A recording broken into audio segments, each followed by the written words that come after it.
Tinabla ng kampo ni Senator Bato de la Rosa ang kagustuhan ng Solicitor General na ituring na pugante ang senador. Sa panayam ng Good Morning Kapatid, nanindigan si Attorney Israelito Torion na walang tinatakas ang unang kaso si Senator Bato.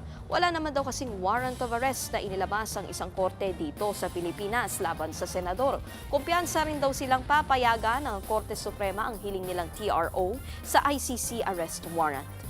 Mamayang hapon magsusumite na rin daw sila ng komento sa tugon ng respondents sa petisyon alinsunod sa utos ng Supreme Court.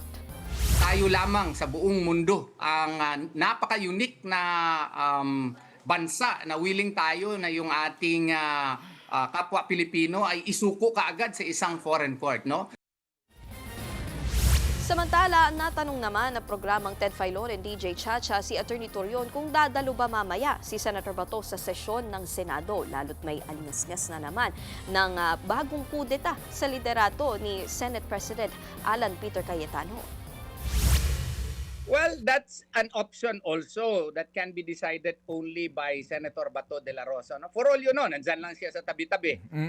Naghahanap lang ng paraan. Kung kinakailangan na nandun na naman siya, iwasan lang niya yung NBI kasi hellbent talaga yung NBI na nadakpin siya. Mga kapatid, Nikki de Guzman po. Para sa pasada ng mga rumaratsyadang balita, mag-follow at mag-subscribe na sa social media pages ng News 5.